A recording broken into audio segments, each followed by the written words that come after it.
have a shop. I have a shop. Now that shop wo mother no run at the shop. So here now and here, it is left for them to decide on what they can do.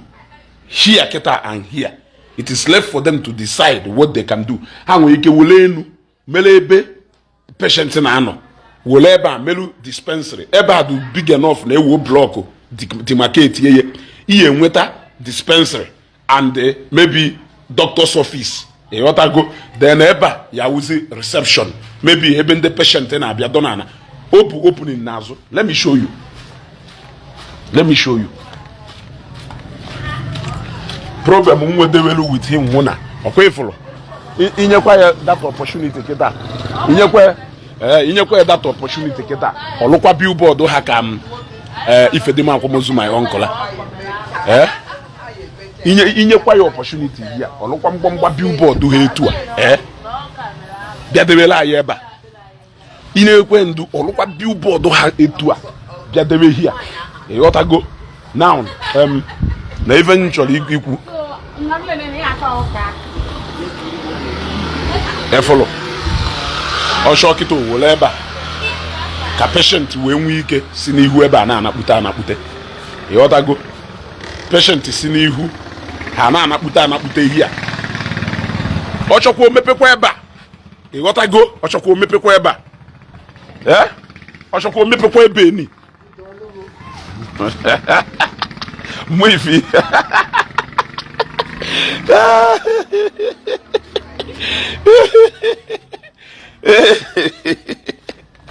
Hey, Watara. It is big enough to accommodate whatever thing. Hey, Watara go. It is big enough to accommodate whatever thing, provided no jiho billboard we sashi gate. Provided no jiho mbamba billboard we meshi gate maka ha die ka ife e wata go o ha die ka ife unafu bo ife na eye kan na egosi ya ba e wata go na eye kan na egosi ya ba nya bia wolie eba do very much available. It is very much available. Imagine kita na eba kita na etelie paint kita ite eba paint kita o shaloko so painting kete ki need ite eba o saloko na ke ye you open outside the patient can come in from outside there eba woluzie maybe onwe a patient no na enu eba as if they can make use of eba ebe ni toilet na abu the eba abandoned gbachie onwe onye na use they can make use of it. They can make use of the toilet there eba. It is big enough. They can convert here ha so he woli me eba me lab ha so he woli eba me anything. You gotta go. Eba was in use. Was him more like if I name here. You gotta go. So they can use it. They can use it. Okay, doing. I'm not losing anything. I'm not using anything. What I am doing is a calculated something. I am doing intentionally. Don't think I am losing it. I am serving them a piece of their own medicine. You gotta go. I am serving them a piece of their own medicine.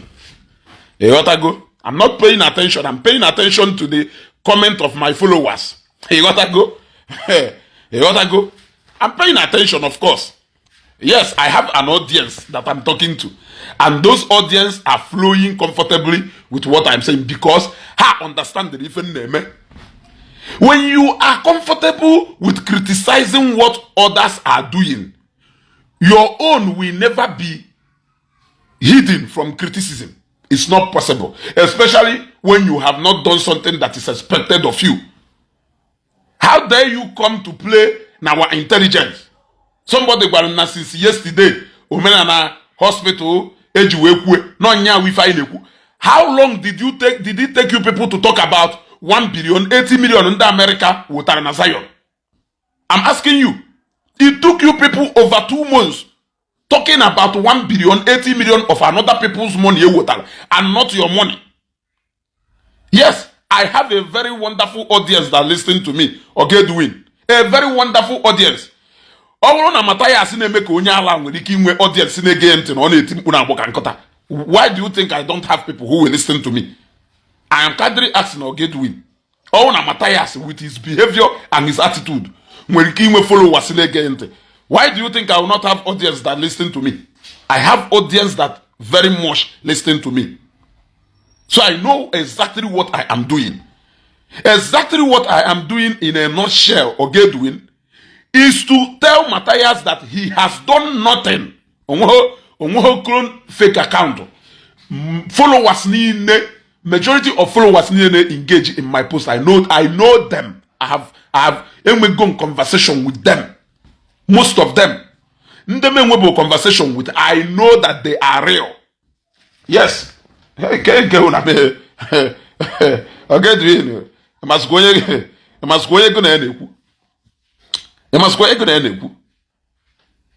yeah? You will learn it in if mother. Egos don't go build in Mathias Ezeaku use as hospital. Yes, I know what I am doing. What I am doing exactly is to prove to him that he has done nothing. If he cannot appreciate what another man has done, what he has done will mean nothing to people like us. Now, let me even go ahead now. Because when something, actually, only one thing actually, Mathias kwuru na okay. Ogedwin, ka m kwuo nwobele okwu m wee kpọbatazie Joso. Send a phone request ebe a mana nwobele oge mma kpọbata ka m kwuo nwobele okwu ịma na mkpọbata mmadụ kịta interrupt m n'ife nchọrọ ikwu. Yeah. Kpọbata mmadụ kịta adom interrupted n'ife nchọrọ ikwu. Ịghọtago? So let me make a point. Onweghị Corona account nọ here. Corona account niile nọ here ndị otu Mathias na-ege m ntị. Corona account niile nọ here ndị otu Mathias na-ege m ntị. Are you aware that ụfọdụ fans m nwere one or two things name we discuss on WhatsApp. Moreover, whether they are cloned or not, it is somebody behind it. On them more, not behind that cloned account. A blonde them more, no matter call. On matter, blonde more. You want to go? So now, if any who wasting them mad, na ya da task. Let me go to that voice note. Let me go to that voice note. Let me go to that voice note. Gente. To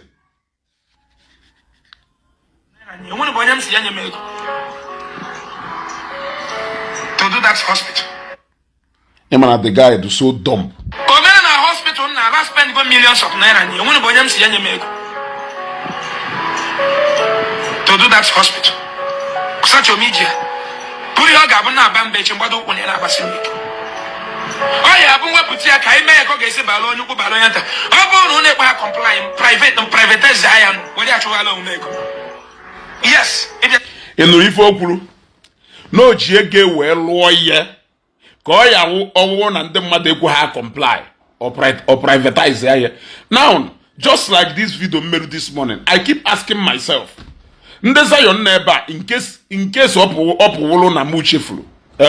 Ndeza your neighbor mgbe alụrụ Seraphic Hospital una atụrụ ego ye. Una me fundraising Seraphic Hospital mgbe alụrụ ya in case up na muchefulu. Ono nwe nye Zion neighbor. You gotta go. I want that person to respond to me. You gotta go. Onwere onye Zion tụrụ ego mgbe alụrụ Seraphic Hospital. Like Evangelist Ebuka Obiopụta n'ihu altar. Kwuo that we are doing fundraising for Seraphic Hospital. Oh no, when somebody tell me yes, eba. Onwelu. No. Esther Mbanude said no. Pretty Angela Ada said no. I want another person to confirm to me before I carry on. Ona atulego. Ona atulego. Ogando said Mr. Edwin was insulting you in Mr. Waja program the other day. Ogedwin Igbo no. Even then insult to Ezugo can come now. Even azwanuka. Azuanuka kamu. I hope na that they know that if you azuanuka. What I go? Mongu neti onwe. Mongu neti onwe. One man squad. Or even 1 man squad. I believe na event and time. Ya confirm go this thing. So I don't really care about what anybody say about me. I am more interested in hitting it harder the way people die. I don't really care. Now, since you're not here, confirm go lie that na far to go or make any fundraising for Seraphic Hospital. Kelife itibori bodu ko nya ye jepota na agwa no jege well hospital. Are you collecting offering? Yes or no? Are you collecting offering? Yes or no? A lot of them keep hammering yesterday. Na hospital ni ndo kalolo, mi ve ni ndo kalolo. Na ego nyinye nde church na kolo ka ha ji welu ye. Mwe juose. Owulu na Mathias na ego nyinye.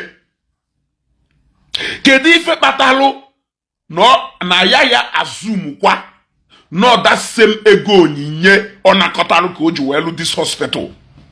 We are asking ko yeje kpota auditor general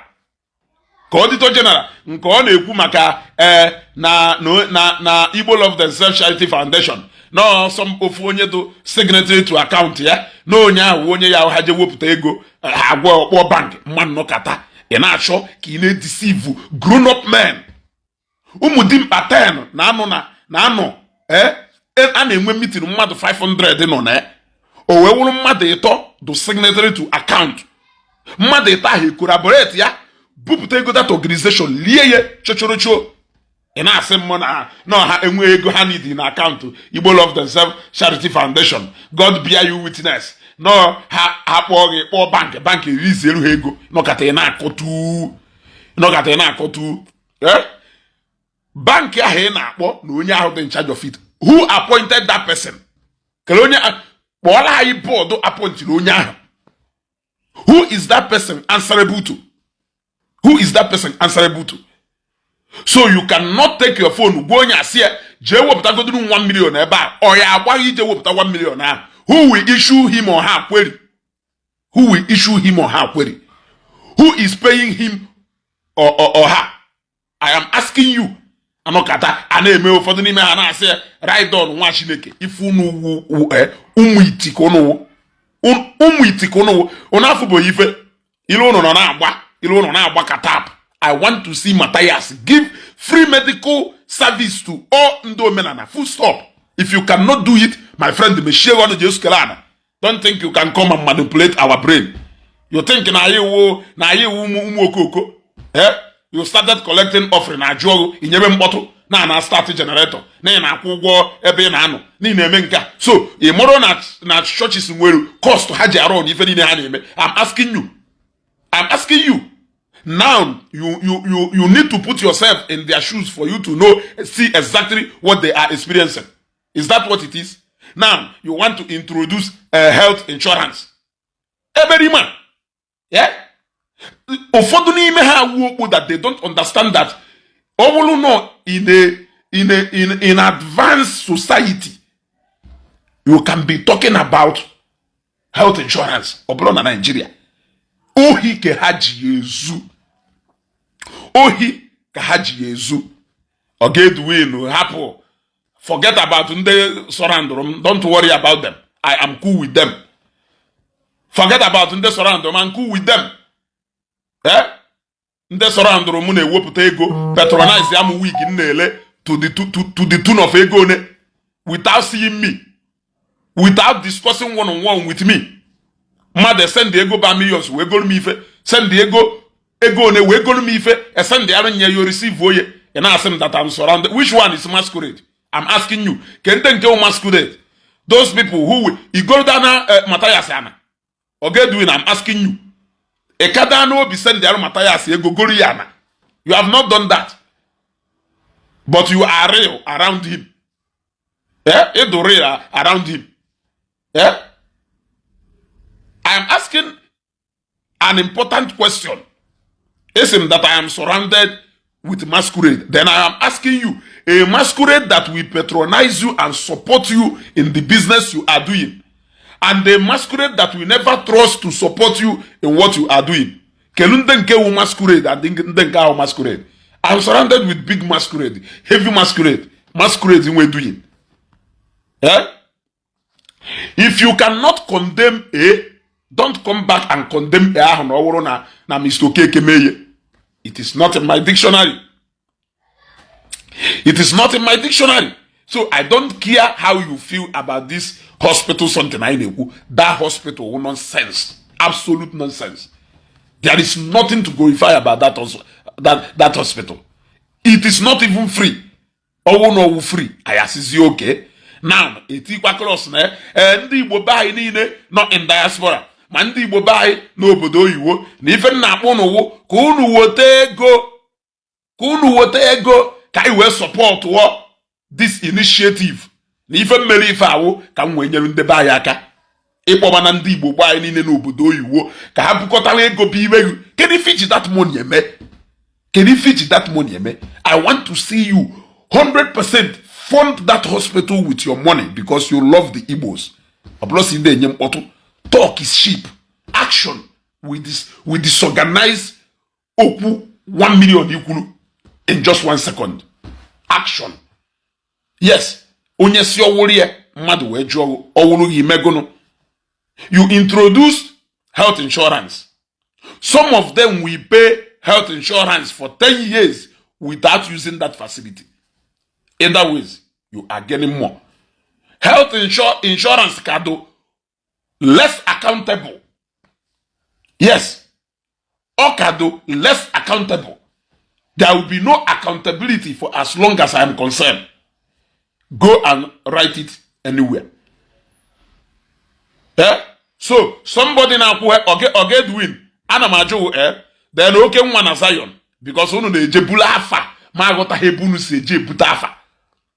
Why na yaza oke nwana Omenala buze Ezeaku? Why must you attach Zion to your name? Why that disguise? Why do you want to disguise with your name? Everything about your name is not truthful. Why can't you answer oke nwa no Omenala buze Ezeaku? You are ashamed. You are ashamed. You are not proud to associate Omenala buze Ezeaku to your name. That is how most of you end up behaving like cowards. Yes, that is it. Ogedwin, Ibi Germany. I am asking you. Onye na-akwụ health insurance. Is it not for medical expenses? I am asking you. Zazie nyaka mwe malo education iye nyem.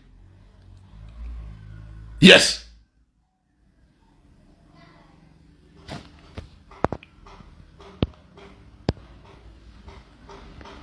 Also, this person was unable to join. So, is it the program? Bata? Come over bata zero. Come. Yeah? Zamu, anamapo bata ukwehu. Send the request again. But I am asking you, onye na akwu health insurance, wages another treatment or free kenyeriye? Yes or no? Ogedwin, eshokwe isanya. Onye na akwu health insurance. Onwe ka ahụ si wee ri onye ahụ. Onye ahụ wee jee na that place ọ na akwu health insurance. Wee jee na treatment or free ka ọwụ. Or free ka ọwụ. Okay, mwana Zion, be deceiving yourself up and down. Be deceiving yourself up and down. Every day, then on Facebook, na koka broken record. You are a member of Zion. You are a member of Zion. Ifele associate your moon with ebono kuguone moon. But if una put on Facebook, ne exhibit the highest level of ignorance. You are even ashamed to associate yourself to what Mathias is doing. You keep claiming to be part of what Ebukobi is doing, yet you cannot say the truth. Post to Nine Meguleba from beginning to end. A broken record, yet you are a Zionite. If you are against everything that makes Zion ministry, why do you still choose to be part of them? I am asking you, since I want you to answer this question. You are against every single thing Melu Zion Ministry, what they are. I am asking you, what attracted you to Zion Ministry? Since you are against every single thing Haneme, Unusheno put a hapu Emeka Zion, Adeze Zion, Mwamiri Zion. That ends it. You are claiming a name that is more decent for people to address you with. It's more like he's saying Abumunwa Chineke, Abumunwe Kwensu. Up till today, Afubo maybe Mathias Ezeaku Nwe Kwensu, oh Nwa Chineke, Nwa Chineke, Nwa Chineke. Meaning that Chineke is something good that people will always want them to be addressed in that way. Oh yeah, they Nwe Kwensu, Ekwensu Goziegu, Ekwensu Goziegu, Ekwensu Goziegu. Na ina si na Ekwensu yeme ka eva bia na mmezu. Nya kwonien. It means that everything that has to do with the devil is bad. Yes. That is what it means.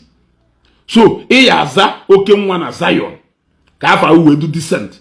So that people can address you with a decent name. Ishena Yama Honyewu. Every single thing that makes Zion ministry who they are, you are against it. Can even attract you to Zion? I am asking you,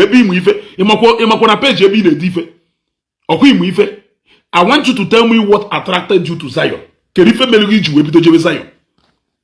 I'm asking you. Eba felugo. On eya biasi sanya. Okwono go do sharp aka na ago karezo na keyboard. Eba felugo. Eya biasi sam even joro. Odukune chera ndem na mmadu wegu. Odukune chera.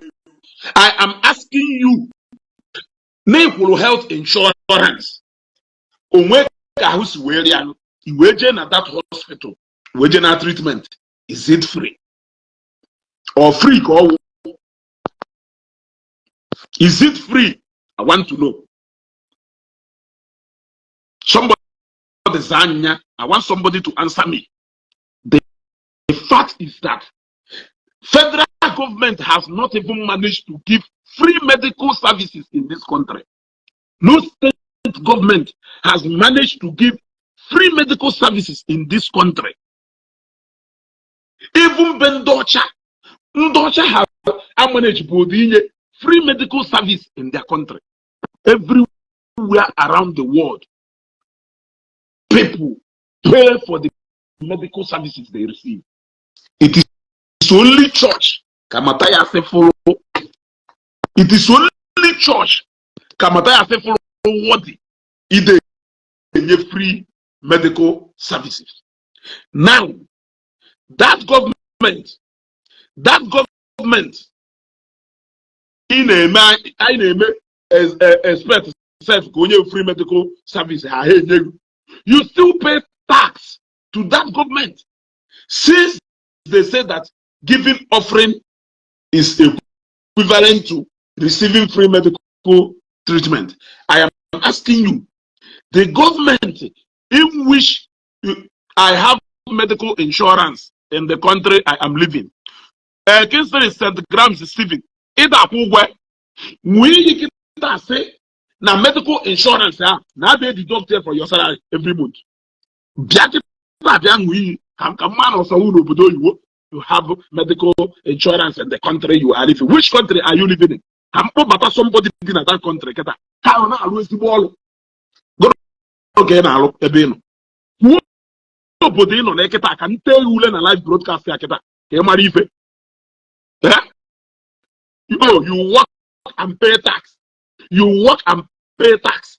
I am asking you, medical insurance on are they deducted for your salary? That is what I am asking you. Yes or no? In Apu, health insurance it is different. I'm asking you. It requires yes or no. Yeah? I'm asking you. I don't know critical questions on I answer. Oh, Patrick said, even my life insurance, I pay $1,000 every month. Yeah? Ndubisi even my life insurance, I pay $1,000 every month. Larry Buzo say health insurance is not free. Then Chicago said in Dubai, I have insurance, but I pay less. You pay for it. Yeah? Mexico nwere ike si na phone. I get win network Mexico nwere ike do na si na phone. Yeah? You see, everybody here who has spoken about this health insurance, so if they are paying for it, how can you say return of a slave? Sorry, life insurance is $50. How much is $50 here? You got what I mean? You pay for it. It's not free. No government anywhere around the world except no Oga Edwin okupukwa na ọkụ so network una eje sponsor. Network una eje sponsor. You got to go. You see? So, meaning that only few countries in this whole world has managed to give what we call free medical services. Only few countries in this world. Yes. Even the countries Isi has not managed to give free medical service. Why are you, if what government has failed to do, the government insurance is not free at all. Even if you are working with company indirectly, you are paying for it. They want to tell us that Mathias Ezeaku Ejiofor. Then Tycoon also said what you are paying will determine what extent of services it covers. Thank you very much. Return of a slave, it is not free. Thank you very much. We have people who also know more than you. Mathias Ezeaku, he said, I want Mathias to tell us how he can manage to give our people free medical service because he has not done it. Onye free medical service okuru obidokwa God will Mexico some part of Europe now. You must pay for your insurance before coming into the country. Look at it. Some part of Europe now, you must pay for the services for your insurance before even coming into the country. Before coming into the country. So at the end of the day, Mathias has shown us that as far as Nigeria is concerned, free medical service is not possible anywhere in Nigeria for now. Only free medical service. Ochogo imepekwa school, okwukwa n'okwu school. Nyanwolu unu na-eme business, free advert, omepego hospital. Ego niile na-abịa ebe a, wo na akpanya na family. Yes. Na akpanya na family, insurance ya he na-akwụ, profit na-apụta in running that hospital. Kelebe ego na-aba in the pocket of his family. Afubo omokpo duko unu. Afubo omokpo duko unu. Unu wo okpo maka chukwu ka nna agbalụ.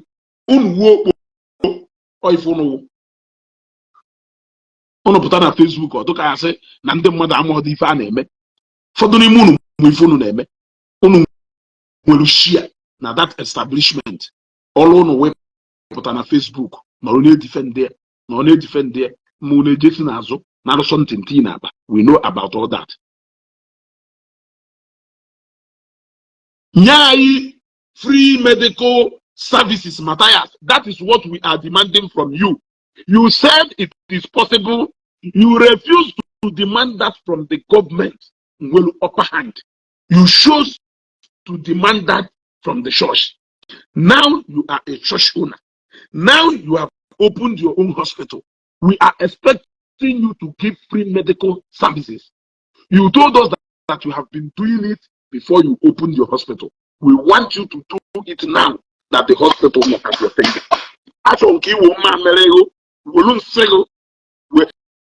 I want to see how the offering you are collecting can be able to sustain that hospital. Of course, they're not offering. Can the pastors? ji wee na-alụ ife niile ha na-alụ onye ka aka ọ na-apịta ba n'onwe unu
Ogedwin na say that call was from Chicago. Onye Chicago send their request about as far as network could open. I will bring her in here.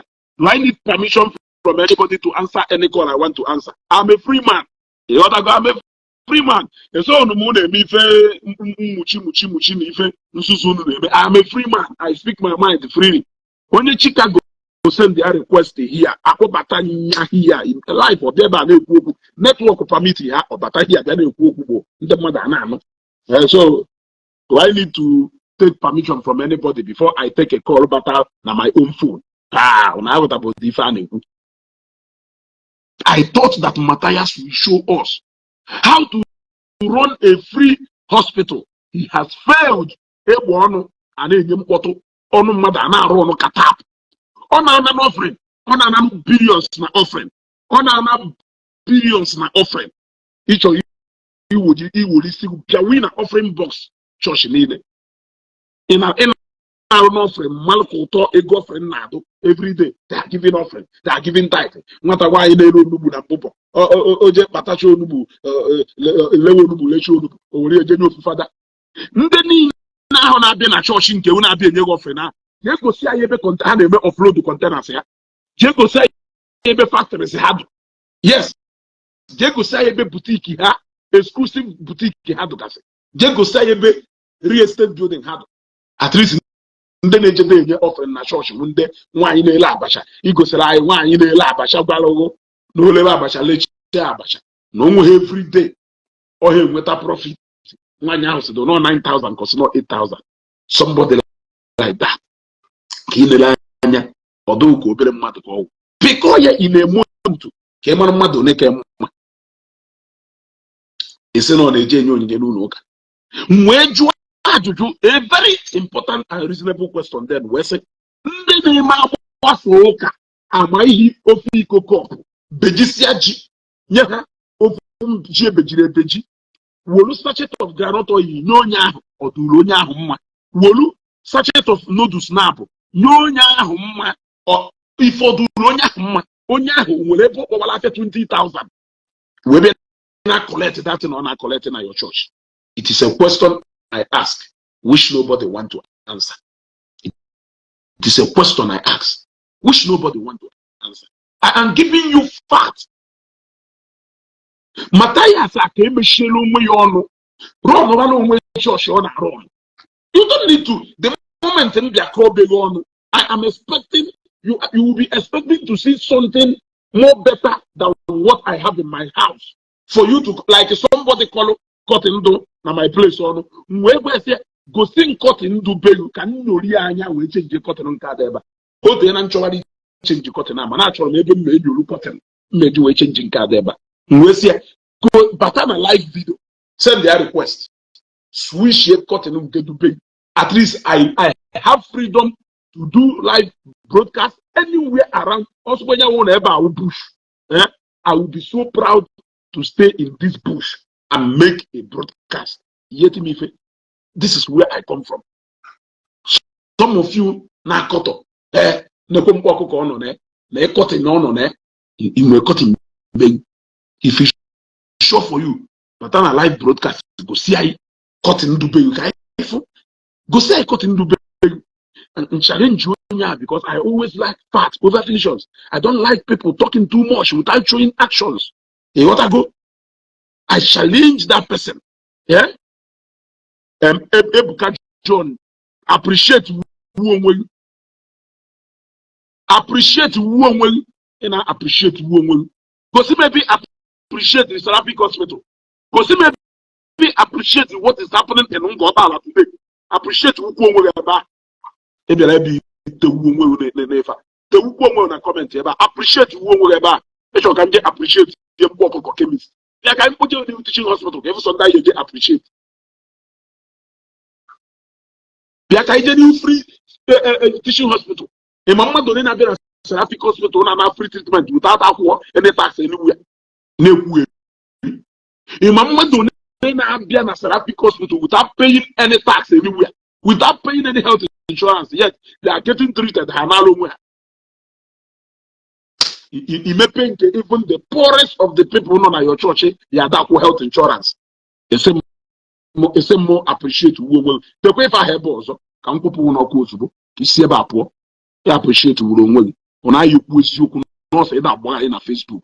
On no happen the source of your problem. Maybe area keeping okay, me pay church and I run the wrong way church or say Mary. This guy in Nagwa Chukukati their heritage something. That guy now run the wrong way, Omenala church here. Now run the wrong way, Omenala church here. Maybe the way you fake cool. As I'm speaking to you now, that guy run a permanent site to church here. Mathias with competition, a very unhealthy competition. Don't you know that sometimes competition can be unhealthy? Yes. How can you condemn solo bitters? Then as you do your own solo bitters, you don't mean get it. Now we don't get out the matter or some half. I'm on sometimes before the moon, Umukulechi. Mathias Contemulu cannot go study here. I am giving you facts. Go and verify. We will not leave him. Yes. We will. In fact, the more you know knows from Mathias the only content, the more happy I am becoming because, like I said, I am repeating it again. Mathias is on a reason when we pay this Facebook page. I will not deny it. Deny it for what? Is it not the truth? Mathias is on a reason. When we pay this Facebook page. That may deny it. Deny it for what? When you criticize something, you do something better to show the people that you can do it better. And as we have talked about this before, we can never stop talking about it. For as long as that hospital is not free, we cannot stop talking about it. Or maybe what school? I cannot stop talking about that school because now that school is not different from Covenant University. It is not different from school. My sister get on school. So my maybe house school are free. It is not different from school. Church Simwell. It is not different from school. My sister will. At least my sister will school self. You know if someone na go free without other approval. Yes. In case most of you don't know, that day, Ngalokolo Oma school fees. Mba celebrated birthday. That day, Ngalo Oma school fees. School Ngalifa school, my sister. Nke tolo the same father, the same mother. Can Ngalifa follow. If it now for the Ibeha, you shall go 5 times, 6 times. Hamana go. So, na Mathias video school that wewolo na despite billions ni na enye na offering na school no na agwa ndị mmadụ ego ọsọkwa enye agwa ndị mmadụ na school na ya ada akwụ na ndị omenala niile ya ada akwụ 1 naira nwanne You are collecting money. You are collecting money. Yes, when you are criticizing something, what we expect is something different, opposite from what you are saying. You cannot do exactly the same thing you have been condemning. You now come up with a reason, thinking that it is not possible. Because I greet you, brother. It is not possible. So, what happened if you have just opened your church, preach Omenala Igbo? If you want to preach against Jesus, you do that. You make your own hospital. You'll be doing your own thing. What happened? I'm asking you. What if not if I open? Do you think that all of us may be here in Facebook talking about all these things? Yeah? You gotta go. We are only here talking because he is doing exactly the same thing he is criticizing. Of Olugo no mume, why are you telling us need millions well hospital? Why are you telling us a pure businessman which you business we promote winner is in a real estate business. See about na hospital. See about everything. Will no opportunity will have Jesus and then sell product on yeah. Will have Jesus now look one way, yeah. Oh, if you call I no billionaire, yeah. Decide we marry. And I'm not the first time Ojiriak ego donat ejegoro moto onyaranya 2017 because or 2019 or 2020 or either 2018 or 2019 and don't job solu na moto weje kotonu weje goye ogalanya iri and moto jebe kotonu so mmadụ jebe kotonu si ojerije go moto yeah. Is it not a hustler flego mgbe just feel na ko jego go moto oye ti apagari say hustler then obai moto soro je kotonu je go moto oputazi na agwa m no wogaranya why na before this Facebook here ka I know we mara na mgbe bidoro Igbo Love Themselves Charity Foundation na go rie phone go ihe laptop na akwụnye ụgwọ office ebe ha na anọ ino he ife niile ahụ ịnụrụ ya woro super glue nyashie ntego wo super glue nyachie anya ka ghara ife onye na-ekwu. Some of you don't know if an eme ụfọdụ ji end the relationship or leave marriage. You should know when you are angry and when you are truly done. Some of you are just having personal problem with Jesus. You people are taking that personal problem with Jesus to so many other things. You want to go? Abịasị kọwa alone na-achagharịwa anya unu emebe ka asụ nọ na mmiri na-eri. Yes, I quote, you said, collecting offering from poor people. Now, when you started your own church, the poorest congregation I've ever seen anywhere. The poorest congregation I've ever seen anywhere. Yes, the poorest congregation I've ever seen anywhere. You cannot come to the church like this. Even St. Mary's Cathedral Church, if people that rice. Now, money care to more than 100. Ndeketa 1 cup, ndeketa 2 cups, ndeketa 1 sachet of oil, ndeketa 20 tomatoes. Ofonye ye bi n'ime oche. Export osi je na kwa je ebute rice ke ndị mmadụ. That is why you were saying na congregation of Mathias. So na the poorest congregation I have seen. Yet you are collecting offering from them. You are collecting offering from those poorest people. Because all of those poorest people can convince them. You convince them easily and manipulated them into coming every Sunday to come and sit and dance to Okpu. Now, and now offering when you have 1 cup of rice in return. What are you doing? I am asking you. Can't you do that service without offering? The project Sunday they organized it the other day.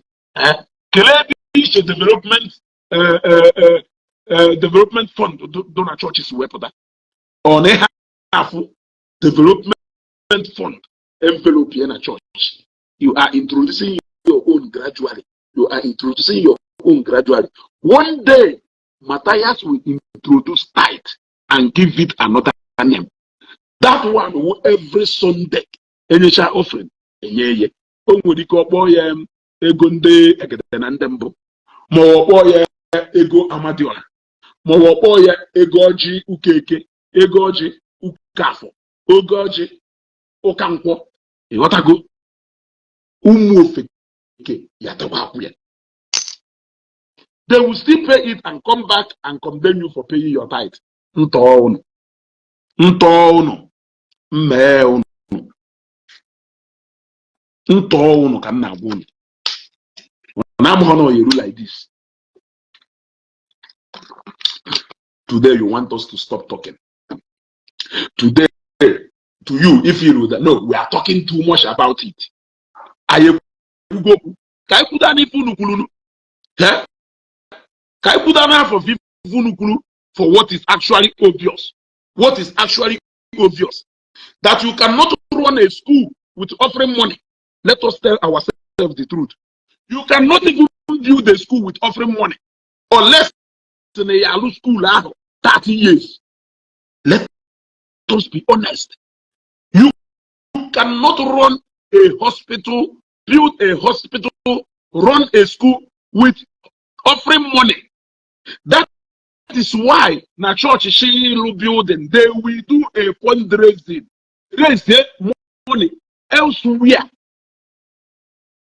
For the Anglican churches, not until now, Ndi Right Reverend Dr. Ndi the Bishop of Nnewi Diocese, the Bishop of Catholic Diocese of Nnewi, and so many Catholic churches, show that the ego cannot be enough to run the expenses and incur on a church. They started opening up establishment and businesses where they can be getting cash inflow so that they can be taking care. Oh, since then, kudos to Ndi. Since then, go on at those days, I say, can they open so ticket? Can even they are when I'm new with us. Then you have quota or then you have task. They go to hire me in a month. I want to hear me here. Nando Koshway. Gone are those days.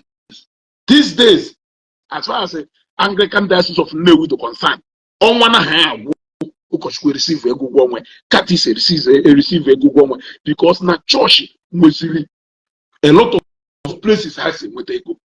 And they gone are those days, Nnewi Diocese where we do church Anna Hakoka, no Koshkune Hanya 1 or 2 new people in Lagos were better. A bit of donation. I had to say, make a way. Now, now. What I go? Imagine a whole look at Christmas. Look at Christmas. A more fundraising. What I go? They learned it from Pentecostal churches like Redeem, Winners, Nando. They learned it from them. Monopoly of knowledge. Yes. When you come today, Nnewi Diocese Anglican will ICT Center. In fact, Diocese go down that building from all a former school. Now run before school out only with the property Chile. Nnewi Diocese go here from Manatuelu 3 or 4 story building. Will open hall. ICT Center will more than 1,000 laptops. Eba now jam center. Now they jump these days because I'm a jump in a use Mark and a design a computer. That is how far churches are going now to start generating their own money so that they can be running the affairs of the churches. That is it. It makes sense to know about this. A mamake every day a offering. A go they can get an offering. church chiga hijelu last Sunday okwanya Sunday je nene offering box ka ịmara ego nne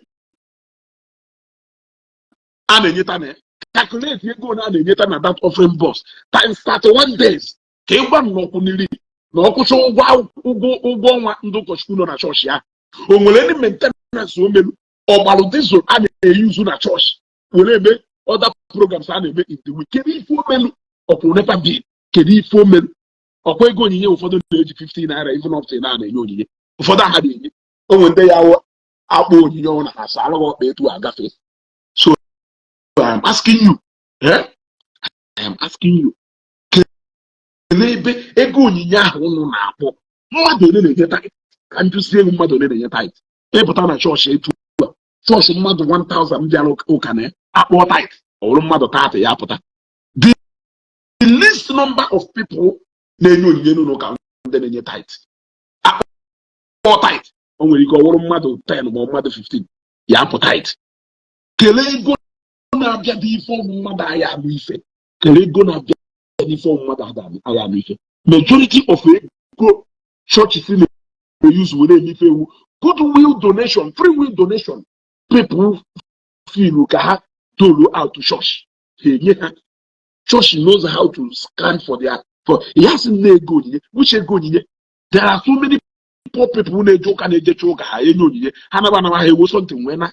Are you not aware? If any now, if any men who can now, but Mathias thought not to Rosie at the other side.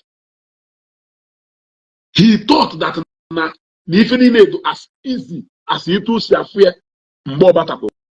Keto or Batago in a few kid if no name. Yeah.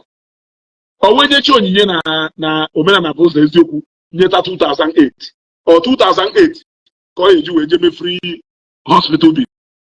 Ka 2008 ka o eji wee jegba gas nwobere oge kịta ifu ihe o nwere mgbe olego ogodo oti egwu lee ihe n'ọnụ Omenala Ezeaku nwobere oge ndị Omenala Ezeaku ati afim lee n'ọnụ Omenala Ezeaku debe Jesus and devil at the center of that film afia na-ele ego ife a na-achụ ọ dịrị easy. You think it's easy? Even a businessman who put millions were eme business managing that business self na do if we will church onye nyere gị debe I actually wanted, I was waiting to hear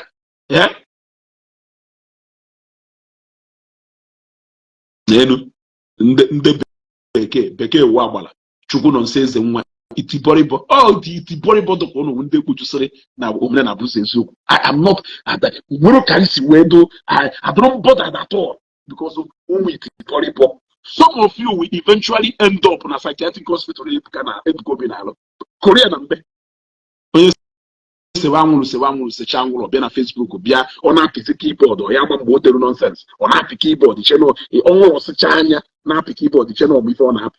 Ụfọdụ n'ime unu end up will be the first occupant of this psychiatric hospital in Anambra. It's a very massive one. After this video, I am going to post it. Careful, naga.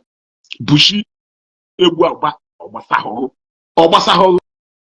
Ngomana nisi with the characters in real life. Characters I'm asking you. Characters, yeah, omeputalu ife.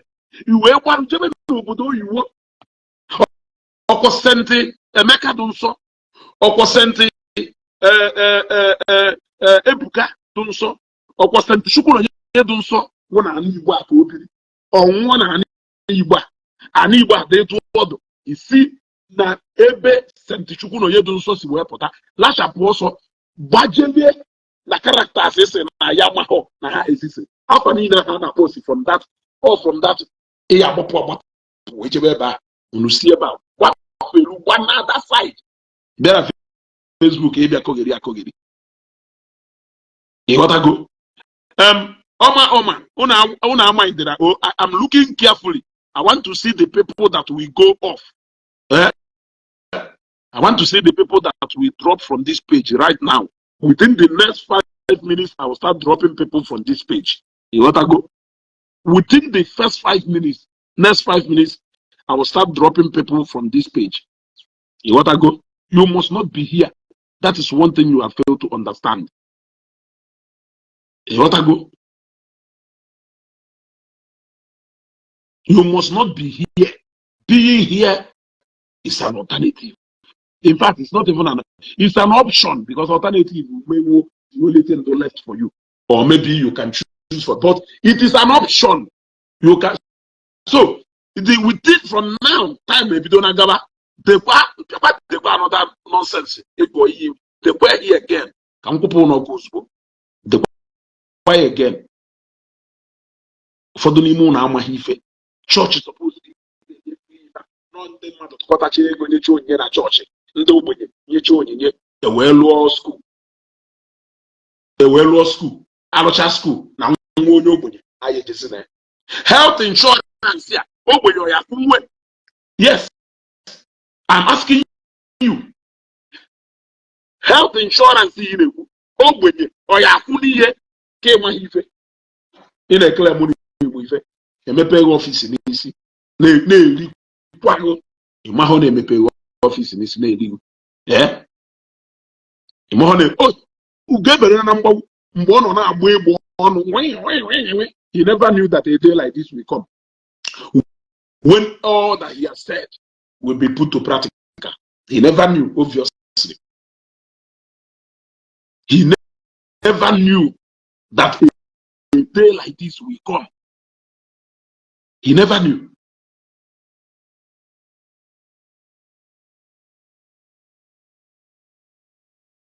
We are demanding for free medical service for Ndi, okay, justice for Ndi Omenala. Then I will ask you, that hospital before Omenala Ezeaku Mepe? Why did he open that hospital about 2 years plus or so after Omenala Ezeaku Church Mepe? As far as I'm concerned, that money from Omenala Ezeaku, that money will go in the mother to Talo Mepe. So bringing in a stylish idea of a health insurance, you are deceiving the gullible people they follow. You are deceiving. You are just now what you can do in Aradite. Nachi hanya hazi apozo. Bola aja boy hanan to sushi hante. Haha nife. Haha nife.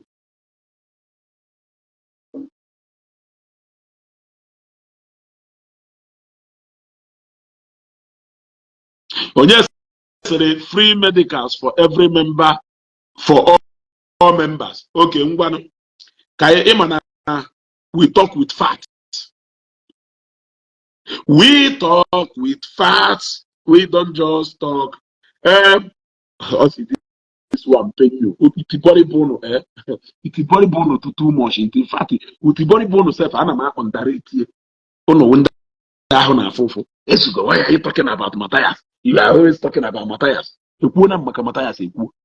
Omenala hospital we can never stop talking about it. If even see me program no. You have to program etu a can me see me Omenala hospital until the day free hospital services will be given to all Omenala Ezeaku people. No going back. Let us go. Mba.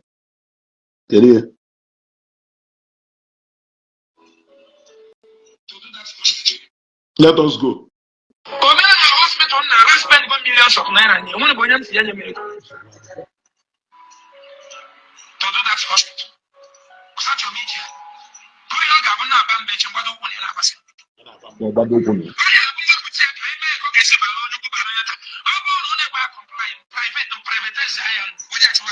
Of course, nobody will comply. Yes, it doesn't be good. Nobody will comply.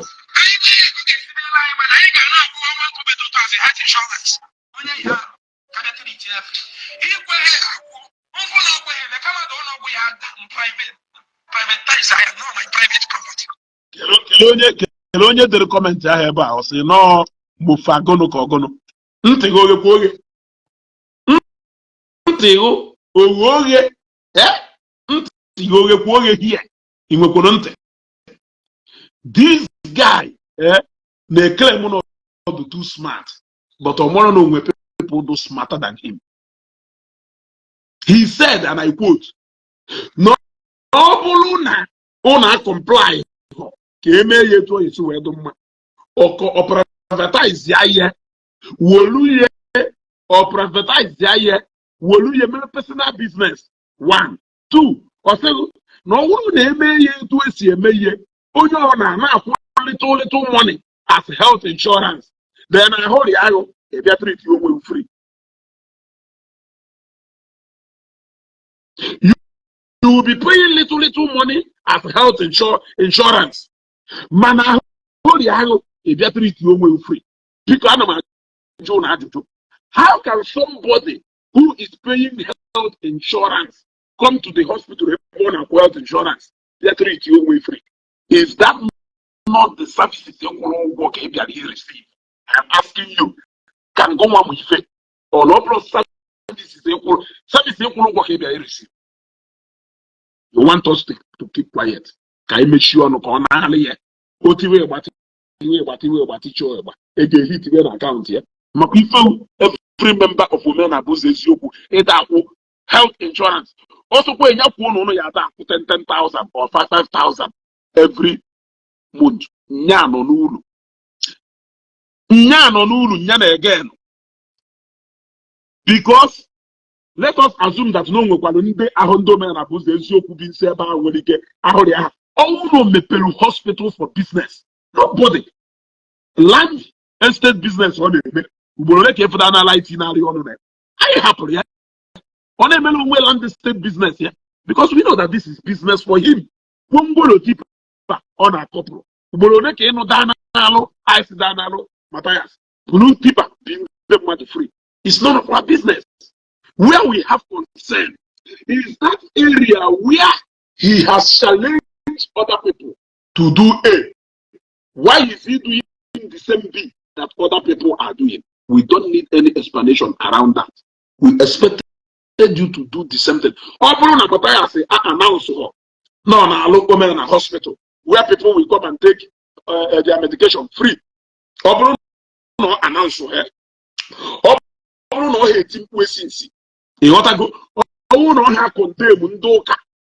He did not even appreciate churches for building affordable hospitals, for building hospitals that offer free medical services to people who do less privilege. He did not even appreciate them.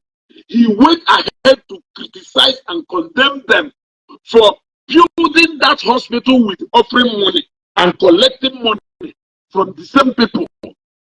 How much offering how well that hospital? He did not commend churches for building standard schools.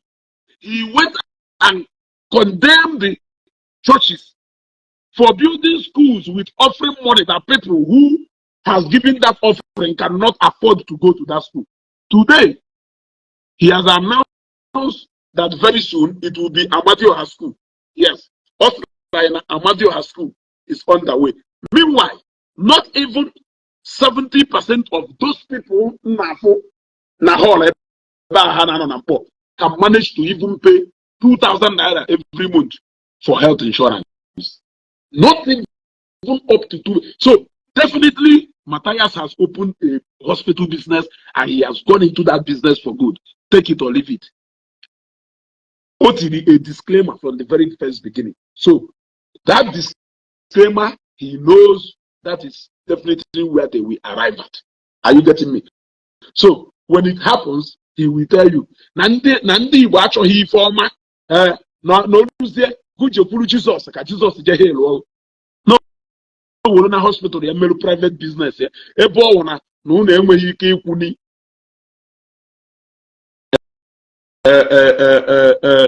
now o nwere ife Emeka Ugwu onye of due process advocate na-eme. If Emeka Ugwu onye na-eme is that if you want to join due process advocate, you will pay entry fee. It's like 8,000 or 10,000. When you pay that money, it will go your membership. It will go your membership into that due process advocate.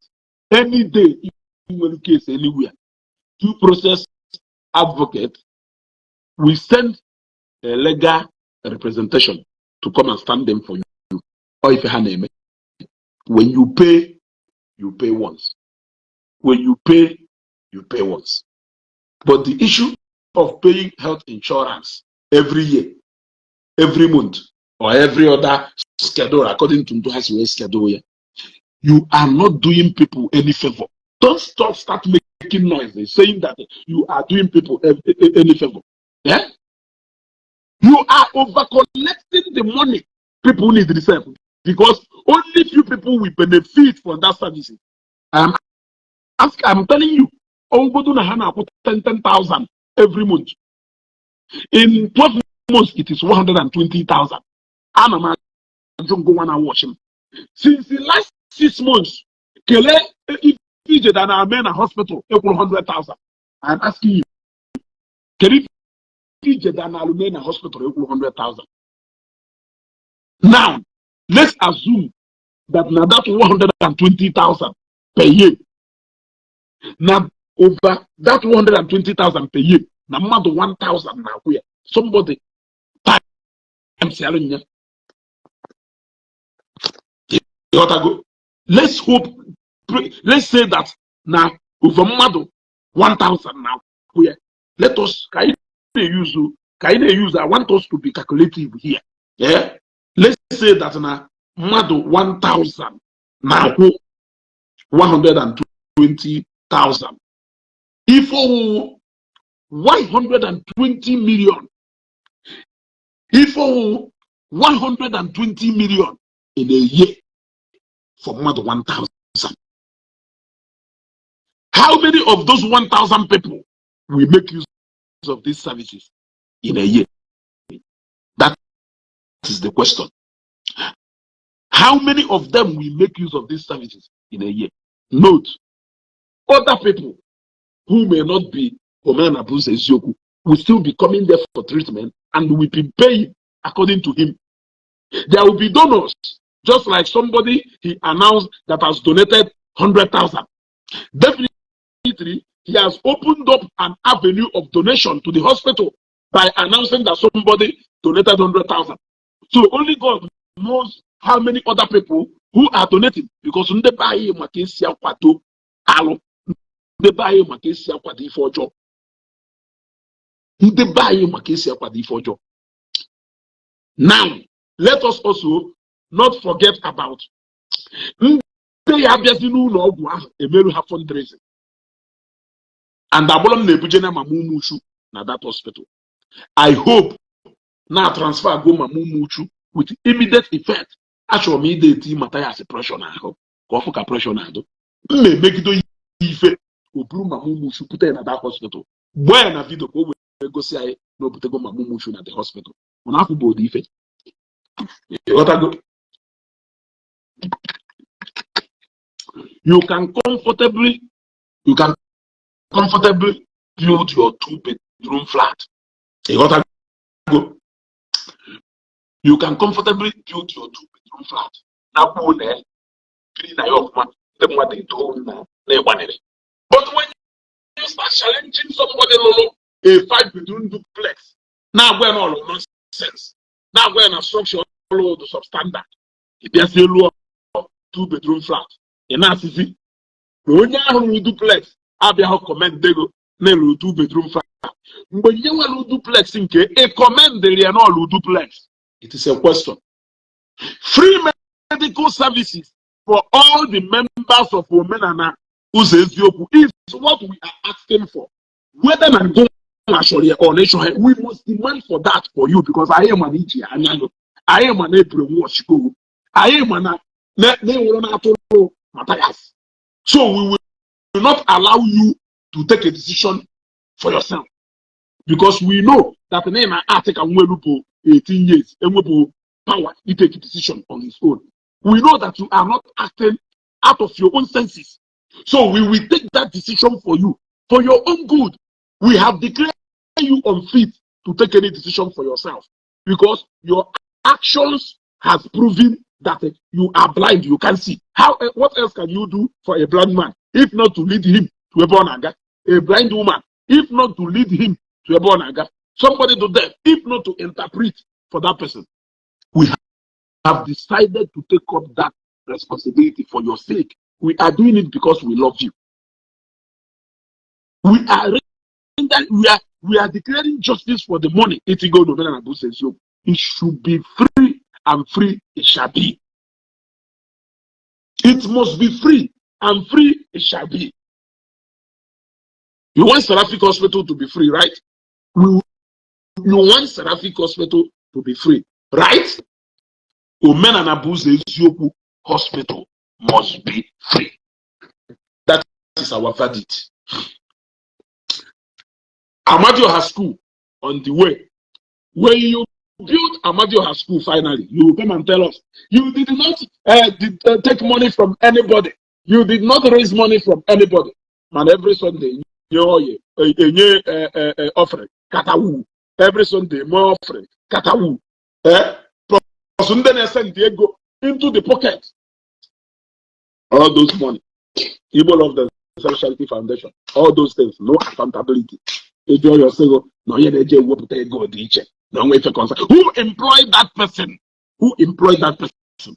Who is that person answerable to? I am asking you. Who will query that person? Who has the power to fire and the hire?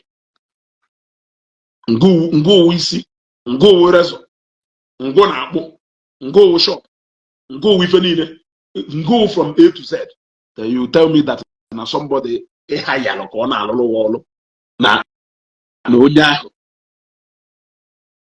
ni mbe ike ngwa anya je wotaro ego na account today to onya haso na oye wota e happy e na agwa ego abi onya ahese no nya in charge of that account. So he atuturu phone boy when ya je na Igbo Land, the Charity Foundation je wota 1 million o se no oye me na ta no oye me na ta iwe ga re fire onye na akwụghị ụgwọ nwa onye na akwụghị ụgwọ nwa.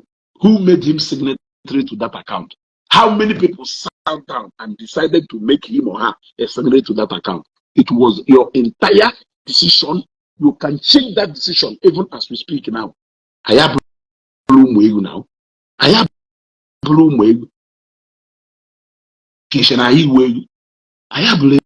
You must lead by example. Otherwise, it can be sure pim. If you name it,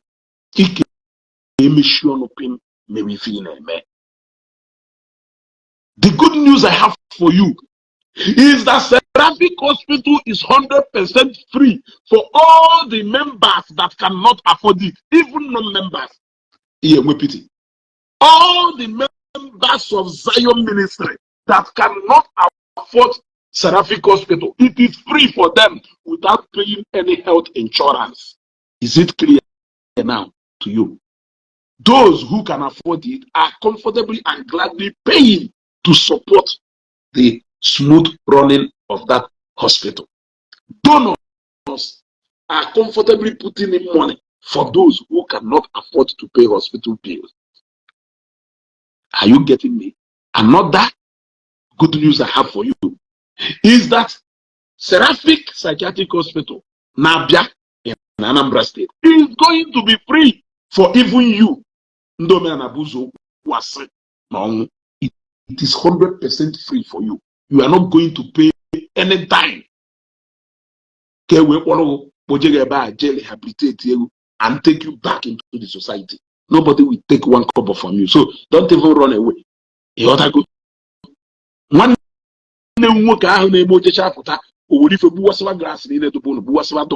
Feel free to bring him or her to that psychiatric hospital free of charge. You are not going to pay psychiatric insurance.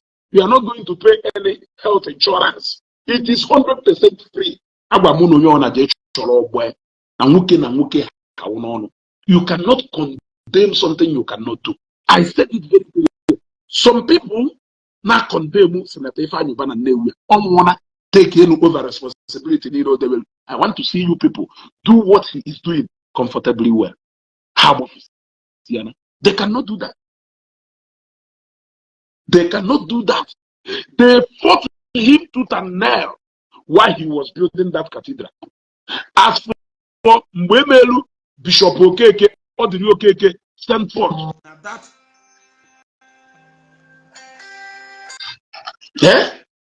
Now that cathedral, Bishop Batalo, no weku no na hozi committee here take over this cathedral from Ebo Kosere. Because when I was saying now, if I value that cathedral to 80% to 90%, because now some of the works are to go paid for ahead. It's just that now buy but now the only thing delay all roof, yeah, they were happy. They were happy. Now committee take over. If for how many years? Happier than 80 to 90% completion. Kamadi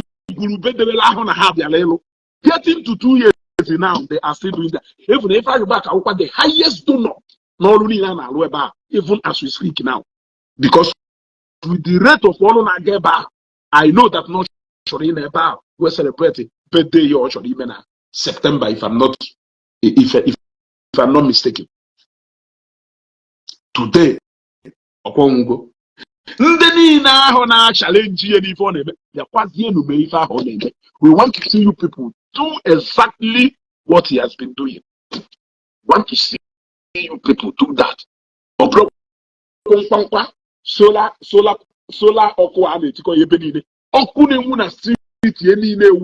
powered by listeners on listeners okune street ya oko ya wepụta ịgbanyụ phone ịgbanyụ moto unaga. So you are criticizing on the pastor. Do what they are doing. Enolugo, yeah, yeah, enolugo na Facebook ubulone for the kind of empowerment Jeremiah Omoto Fufoye nenye youth and umukolobia. Enogon fair. If you go foundation Messi Land or Messi City, if you go foundation, if you go to their foundation, if you see what they are doing, if you see what they are doing, some people are funded. No church has ever forced you to give offering. No church has ever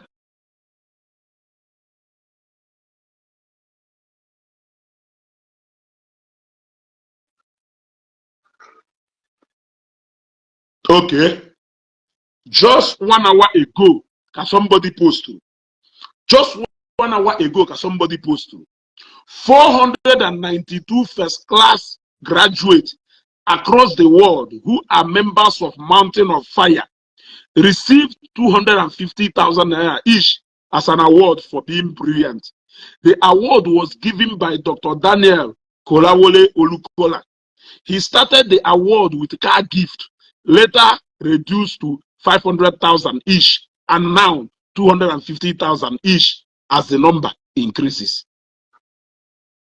Mountain of Fire.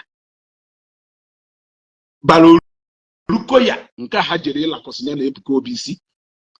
They thought that man will leave that place known as Zion because he doesn't have money or because ebuko be shansere or poor. No, he gave that place to Zion so that all Chineke will aga for the sake of Ufalaji and Ashilefi.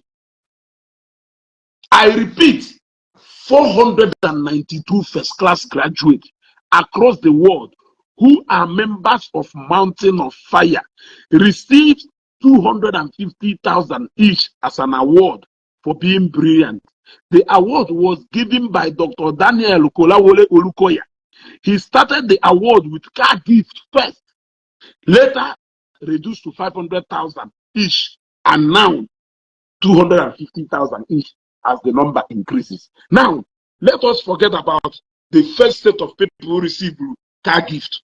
Let us also forget about the second set of people who received 500,000. Let us level it by 250,000 times 492.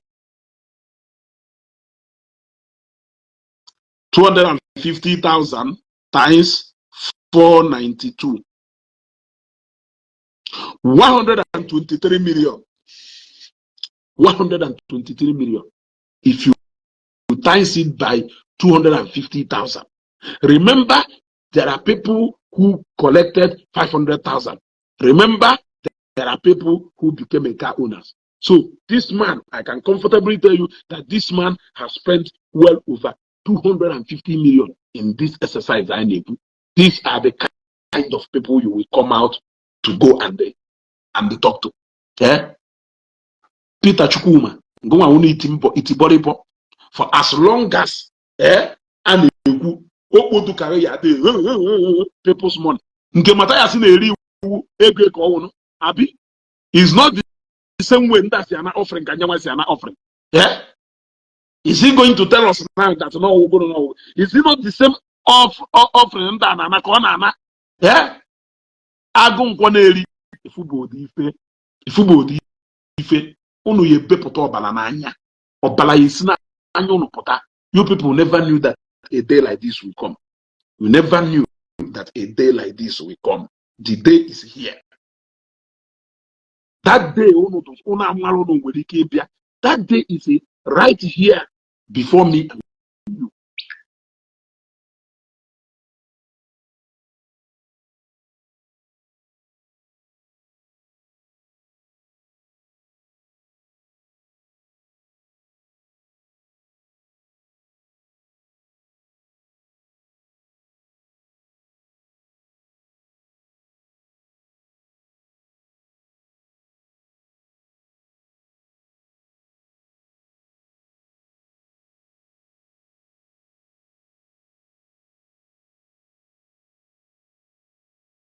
You see?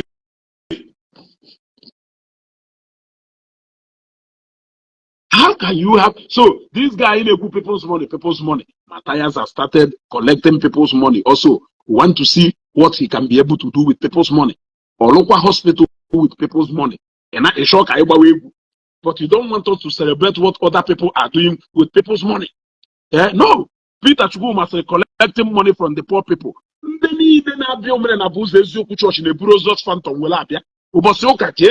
Church Hanapo, Iruba Efuso Rusios, Efuso Prado, Efuso, Indena Bioka Ebao, Ake Ushonwa, one on all, Ake Ushonwa, one on all, on $180, one on Aguata, Ikenga, Umuru, Aquebuo, no money. Yeah? Dike Diorama, Nanewi, Ezebunafo, no Mushu, Akon Wata, Nakui head. Or how Undenabia. Omenala Ezeaku church and poor people's money. Poor people's money. Before we even start talking about poor people's money, tell me one person who oh no, case Mathias who onye kana achụ ego achụ kana agbambo ka jiri ga agbazu ọ ka jiri agbazu afia kana achụkwuri more money no nwebe ego onwege ego. He doesn't have money. He doesn't have money. He's barely surviving like every other young man in an Igbo here who is fighting for their survival. He has not even arrived or not near arriving. So I want you to tell me Rose ni na na park ni me ponu na aka uka na mpo keru ndemwe o members unu we because the last time on na cafe mfo siren we e wata go akubigi na mpo ha e wata go e obechukwu zo na ozo buru o ha unde na bia ba oga ndo oga o ha unde na bia ba o ha unde na bia that place ike duru one of ike duru odogwu na nka alụsi obeledu ọha ndị na-abịa na chọọchị Mathias ụmụ itibonkom ọ na-afụ bụ ife. We are just starting. We are just starting. Hapụ na ejike nọ na-asị nke like parrot since abalị nnyaa ọsọkwa na ejike nyakọpigido note from elu to ana ejike. You are wasting your time. It's your copigido note. You are wasting your time. You decided to smuggle yourself into whatever thing they may now. You will keta ya de keta ihe. Isho copy note, isho je borota note na copy. You have just this is the first time you have seen a man who has built a hospital. He did not build a hospital. Who has rented an apartment and turned it into a clinic. This is the first time you have seen it, right? This is the first time you have seen it. We have seen more heavy hospitals inside the church compound. Ishokanjena that hospital Agudo. Even much what done at that hospital. The cheapest thing that the whole communities needed to surround the name and they use. English they use it. Not if they use it. Davish they use it. Not when they use it. Those who they use it. A lot of places they use much what done at that same hospital Agudo. Ijebu heba Ijebu onye nke a man is from this part. Eh?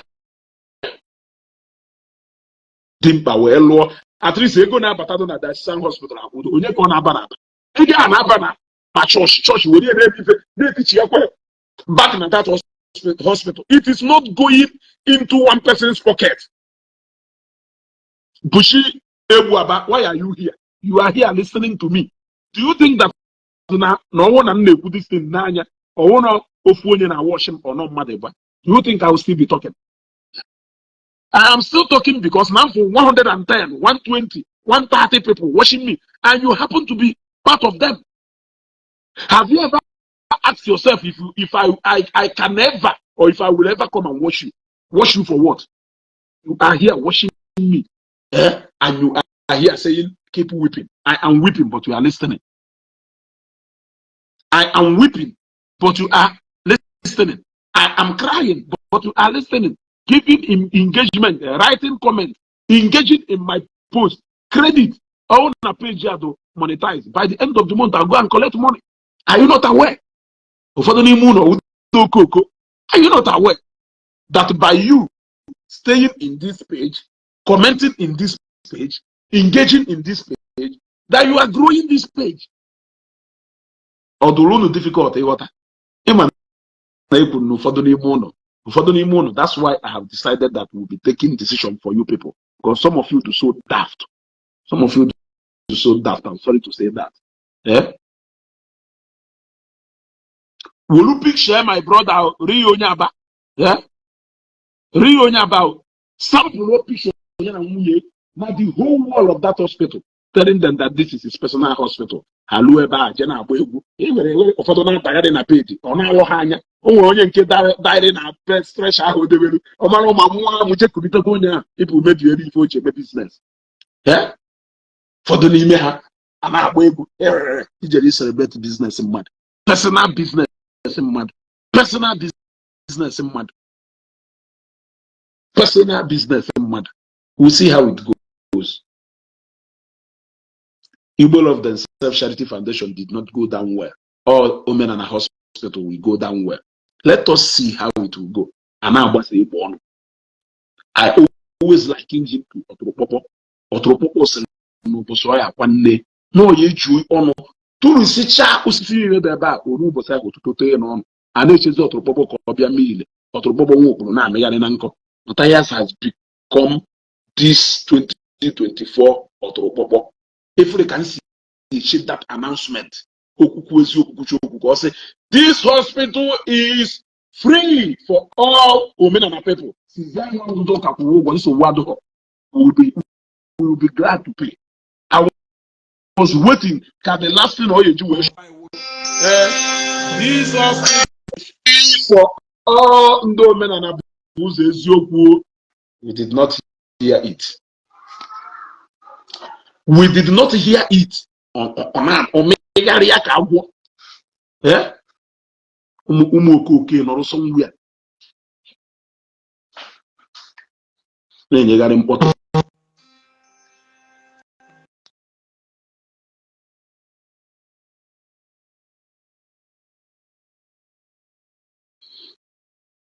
N'afọ bụ ife.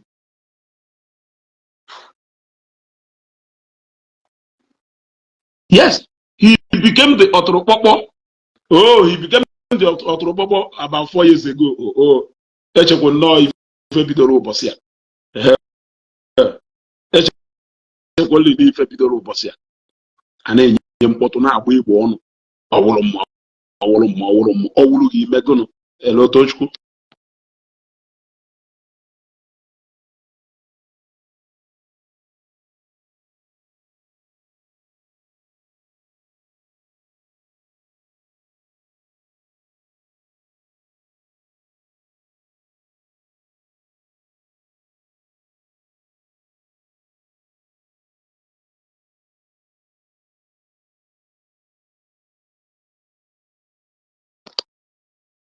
Ịghọtago a na-enye mkpọtụ olugo n'omume ya, we want to see you, we want to learn from you. Etu a ka ọ dọkwa ndị go and build factory.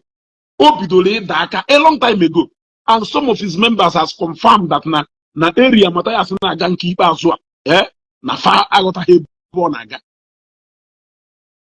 He started by telling us, instead of opening churches, why can't you open factories? Yet, he started opening churches. He started by opening churches. He did not just open a church, he started opening branches. When he finds money, he will start building permanent sites. No,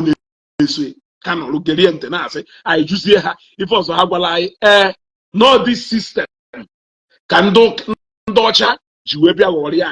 no, what this system can where it is one by can you done even docha lulu? I went to Memeze can docha unukuna hechezuka. Can you Africa kaluda noka even docha lulu? Kepu be hamedano half of very hard bunky hamel Benny Hills. Can make half of even damelu. Ka Nigerians Ndi Igbo kalukudu yoka. If how many years in Dosha Kaloka Beha before Hawebia and Africa here? Kaeka Dani Fefakaro before on a way truck I may make a fact. Since you people cannot start implementing how you think things should be. In a same matter, see Zoe, Zoe, they say, now because of no Zoe, nature that will kiss Sudan, Kiwe, Nonya won't know, Yago won't know if you were advice. Yeah. My younger brother, after with more respect than Mathias, and I have just stated the fact.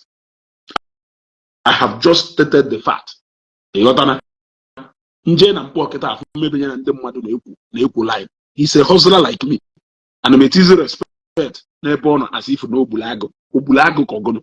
I want to know why he made you with respect. Obulago. Guru kone make I special. Mfu okuro Ndi Igbo ewo maka na keneye. Mfu evangelist ebuko bi edinem na keneye. Mfu bishop Bobble ewo maka na keneye. Mfu skipo ewo maka na keneye. Mfu Lozeus ewo maka na keneye Lozeus. Mfu akazayo ewuru maka na abụkene akụzayo. Ana m akpọsị ihu ndị niile m na-akpọ ndị niile a na-akpọlọgwụ mfụ ha mfe evangelist ebukobia mmedine ma na wee kene dadị mfụ ndị ike niile a na-akpọ ewuru maka na abụkwe ha mfụ Mathias ekwenya n'aka doyiri mụ na ya gbaa ya ọshọ ka isi etu ashọpụ ọnọkụ wu shop nọkụ onye kwanụ ka ọwụ kedu ife ọ na-emekacha special hospital o mepere ọka nke Udechukwu agwakwara ngụ na nke Udechukwu na my mom nọrọ na more than 14 years ago. So kedu ife ahụ meru, what is the meaning of that? We could have appreciated that na ọ wụrụ na o overblow trumpet ya wee bịa act ya little. Ọ wụrụ na o overblow trumpet ya wee bịa act ya little. And only one lie he keep repeating. Over 6,000 people has benefited from. Can I be 6,000 people? Mathias is right.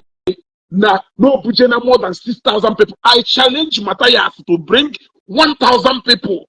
1,000 people out of that 6,000 benefit go from that Igbo Land Self-Charity Foundation. And I'll give him 3 million. I challenge him.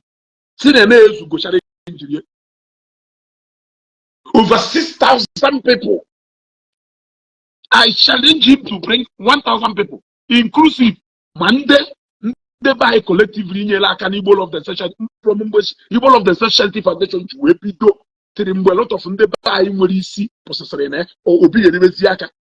Then from last year, Manandeba Iwoponaka to Tata, I want my Mathias to show me 500 people receive good treatment from Omenala Igbo, and I will give him 3 million.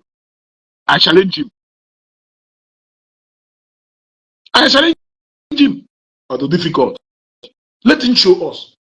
And I was able more than 6,000 people. I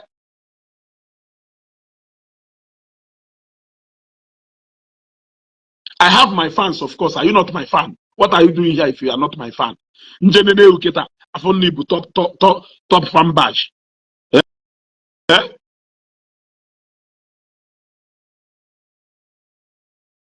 One Didi, I have told you to give me the register. No, Google sim 1,000 since Omenala Ezeaku Ejiofor. Then go sim 500 from last year to now. I want to see them. A blow that is go say Benide. Then I go sim to 6,000. You have to see a go with my followers here. Kai go for on a more. And then they got an a blow that is figure. Over 6,000 people has benefited from Mathias in terms of health or gono. From Echinine, go see the IQ and line no do no ben in a hospital. From Echinine, go see IQ and the line no there. So I have to go there and see with my eyes before I give you the 3 million. For the moon and we hope. For the moon and we hope. So Big Brother Africa or Big Brother Nigeria, would you go or ye the participant? Did you hear beha? Or Hajiaka change the Wulega for the moon? I hear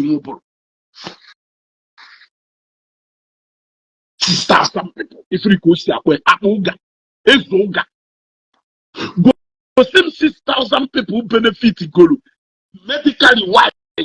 From Omenala Igbo, forget about it. Go on my followers here. It will be well all in all. They are that Oga.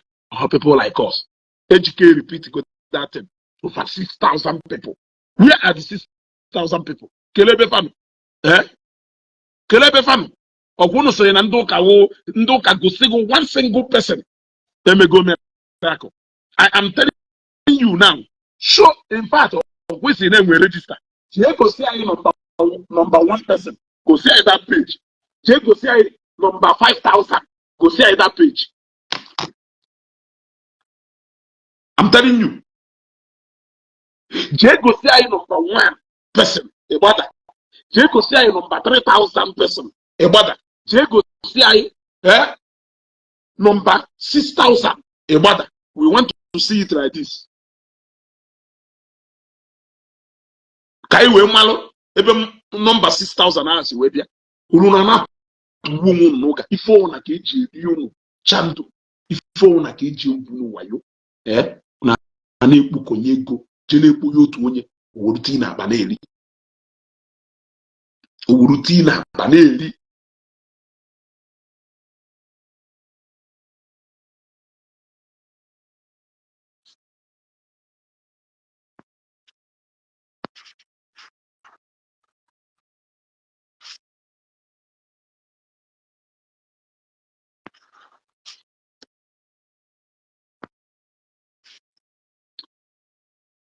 chuku na just belittle after now. No, we are not talking about na Mathias say compare when there's like now. That is an insult now. You got to go, my brother. That is an insult. That is an insult. Yeah. I want them go and show me if assignment in you now very simple. Go and show me from number 1 to number 50, or from number 1 to number 5. Go and show me number 3,000 to about some numbers.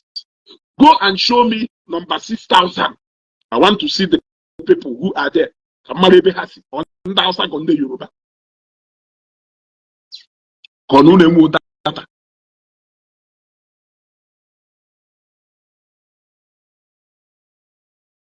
Apoga. Anatufoga. Where I go wunda na go. Ejike spread the Anasia Ubolode. Up to 7 and Mathias. Mathias.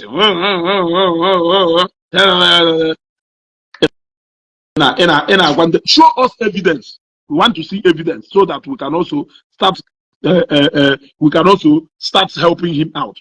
It is too much for him to bear. Yeah.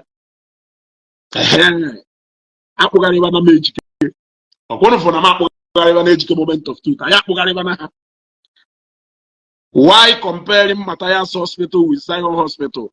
You sycophant and flatterer. Zion never asks you for such. You can build your own hospital. You ingrate and covetous being. Ejike jeku isi na kota ifubo ife ibi Germany ma mo na efele ke na asara nwanyị na Germany. Iche na ine yeso ukpuru elu na-eje na Omenala bụ ụzọ eziokwu. Etu ahụ isi kpuru elu eje na Omenala bụ ụzọ eziokwu ka anyị nwasikwa wee welu ife iji na-ejekwa na another place.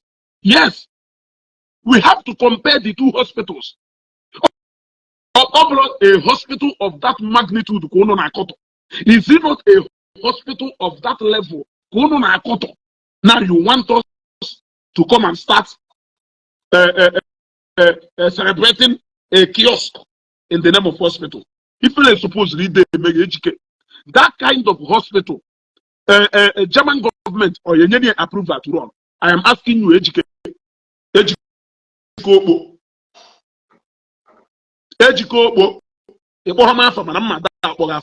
Yes, yeah. That same hospital is like compare. That is the same hospital we want to talk down on all these years. You told us how much it is supposed to be free. You told us how it has been people's money. You told us how it has been this. You even told us that the hospital, blah, blah, blah, blah, blah, blah, blah. Today, you don't want us to compare again. Today, you don't want us to compare again. Makanunu mepelofu kubiko, no gidi. Unu mepelofu kiosk, no gidi. Una kabia partner with us Isiagu.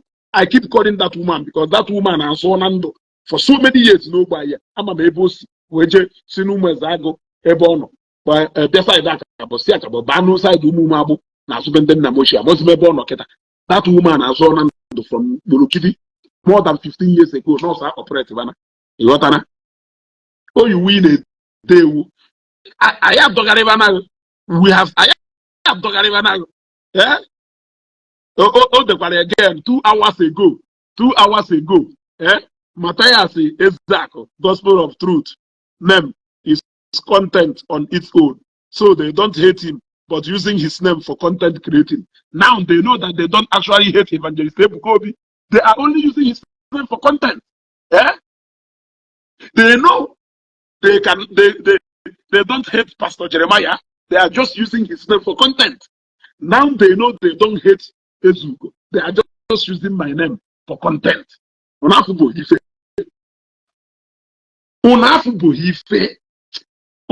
Uno just shock unu were nka create here maga before woto promo say ya this weekend. You gotta go. Unafubo hife. You are crying. Who started creating content without fandom Mathias? Yes. Mathias. Even till today. Okajinwa baby virgin. Even yesterday, he made reference to Father Mbaka. Opo Father Mbaka onyohi. Opo Father Mbaka eflefu. Opo Father Mbaka onye Chineke ya akpọkụ. Opo Father Mbaka a deceiver. Onwe hafo opo Father Mbaka yesterday. Yes, he did that. Obro content. Obiakwa eba again 2 hours ago. See, I read till the end. Or say, if there are people who carry grace, then Mati is the number one. You hate him, yet he's prospering in every ramification. Keys, money, ATC.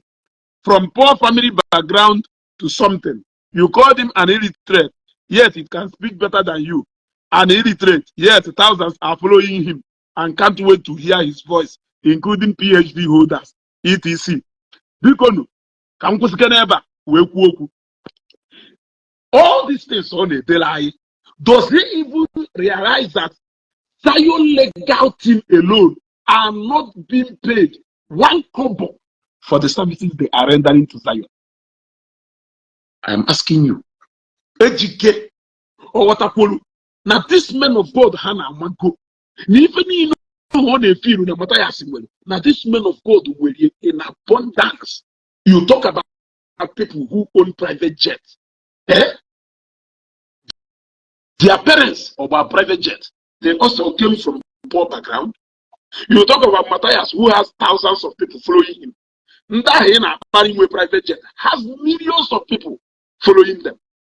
I am asking you, if you can talk down on people who conquered poverty more than 20 years ago, if you can talk down on people who have qualified people, professors, Igwes, presidents, respecting them, if you can talk down on people who outside country presidents are respecting, embassies cannot wait to give them visa the moment they arrive.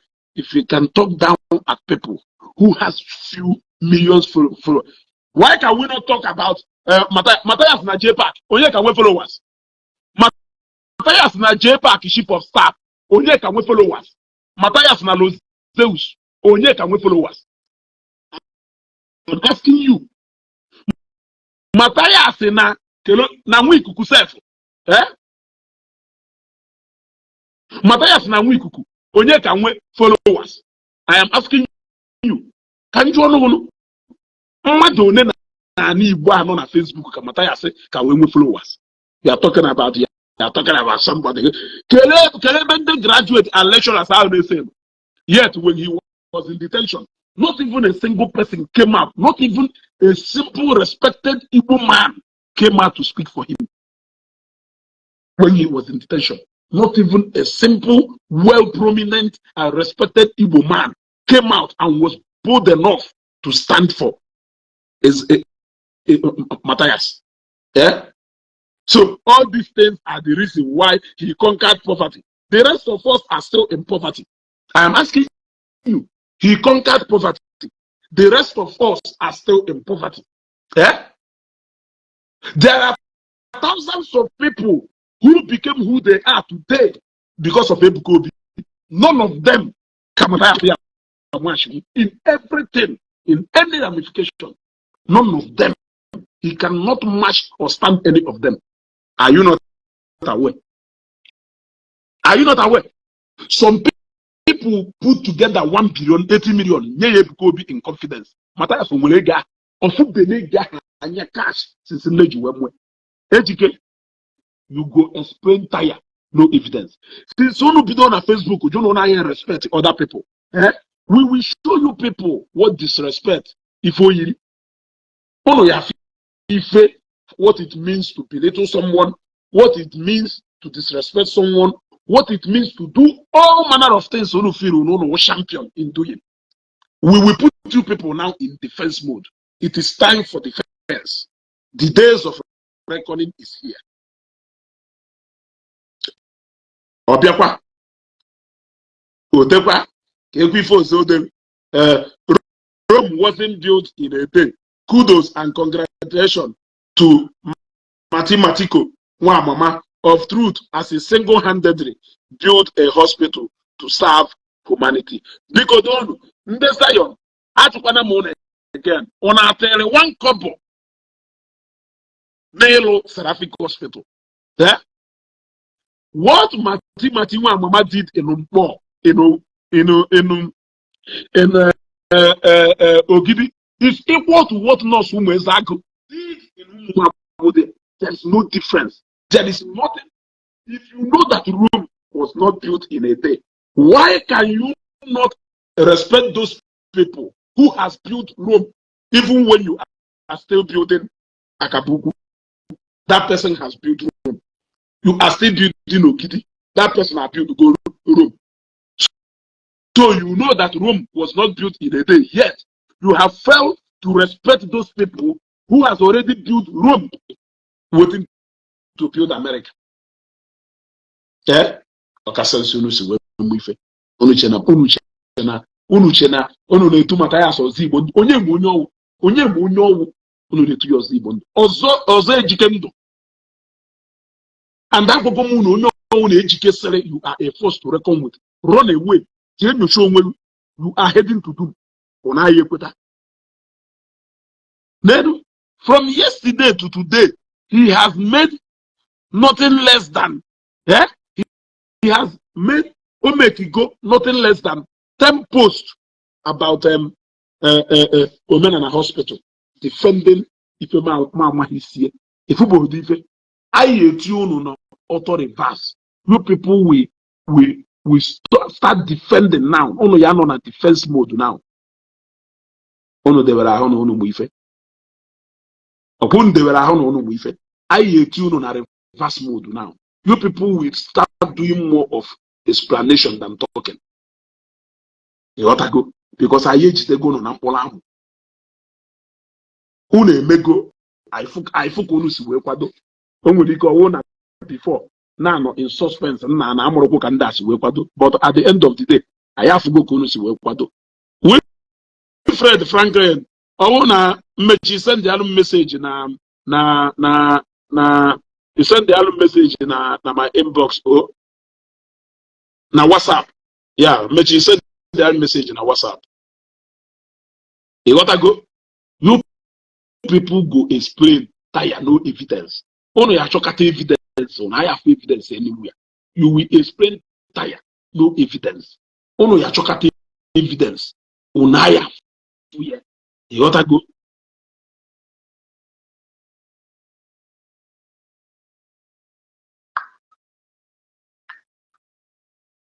Imagine, Emari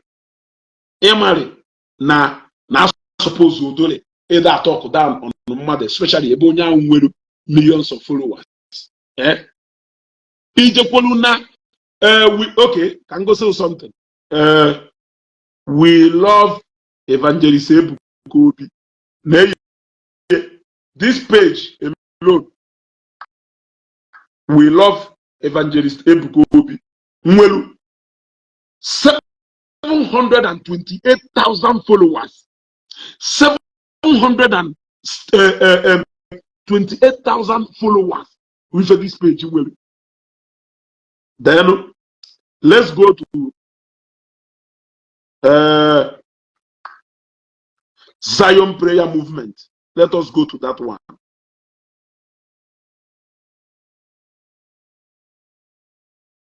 Zion Prayer Movement, 2.6 million followers. That page so far, this is one of the highest reviews somewhere in recent time. 2,092 reviews. 2,092 reviews. Let us go to Sera. Let us go to Sera.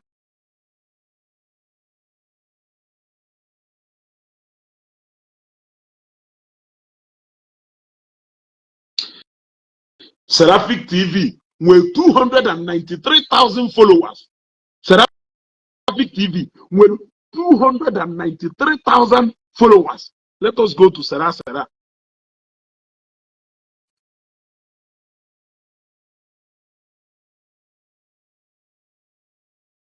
Hey, Sera ekuo ma search ta here o ke ka mmesi we search ta yo. Ke ka mmesi we search ta Sera. All these pages are pages maka somebody. Pụta wee nwee God wee na-agwa anyị maka ọkwa mathematics odoro ife ọkwari mathematics odoro ife ka anyị na-enu 188,000 followers 188,000 followers 41 reviews 41 reviews ọkwari ya. So where can you compare? Look at even Zion page, Zion self na Chunke Mathias. Akuzayon bido Akuzayon Imano Bosia. Okay, look at Seraphic Home Foundation. Let us check Seraphic Home Foundation. Eh? Highway Malo. Seraphic Home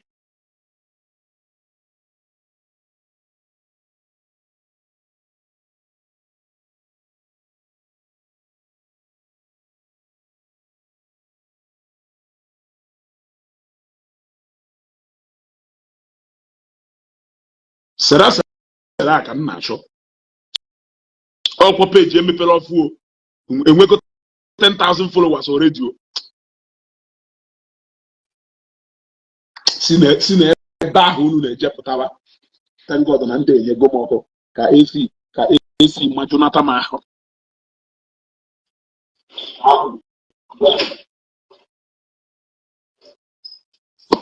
Daalụnụ ndị nefa.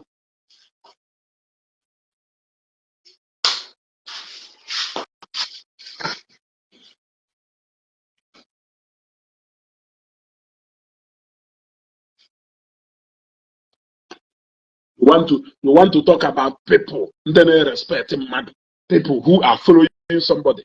Come to Zion Ministry, go to Kelafaya, Mercy Land, go to Adoration Enugu. When you go there, president, governors, ministers, Oster is in Azor, just visited Zion Ground Obosia. Yeah? He just visited Zion Ground Obosia. He is a serving senator of the Federal Republic of Nigeria. You dare sit down to talk about somebody, Madonna they follow. If you like them on. If you like them on.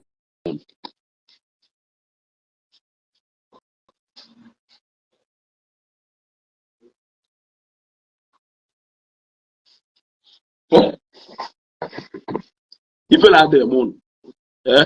Peter Shukuma had that advance. Come on, go. They pay in full. Makonda na-ekwu okay. Ndị a na-ekwu ife a na-akwụ ụgwọ in full. Ndị a na-ekwu ife a na-akwụ ụgwọ in full. Ha da-akwụ on installment. Ndị a na-ekwu ife a karịrị okwu ha kotara. Ọ na-ịghọta ife a na-ekwu. Ndị a na-ekwu ife a karịrị okwu ha kotara. Ọ bụ so unu lucky today na Afunze Ebiokwu ndị mmeji end the broadcast abịago. Antioga I greet you. Unu lucky ndị mmeji Afunze Ebiokwu ndị mmeji end the broadcast abatara wechi end the broadcast ewopie mụrụ ya agbarịkata ebe a ọ na-ekweta ndewo unu ekweta na ọ na-eme unu ekweta na ọ na-eme. Let us go, we'll come back again. We buy here. Ebe aka yi ebi. Ebe anyị fụrụ ka ọ ya ebi. Hospital Mathias, clinic, chemistry Mathias must be free. No health insurance anywhere, it must be free. Because if you demand it from churches. So the year must be free because he has started collecting offering the pastors he are collecting. So that cubicle all around Ogidi must be free. Let me go and come back. We'll continue from where you start. Ha! Bitter truth and the sweet testimonies. Hey, look at him. I greet you. Hallelujah.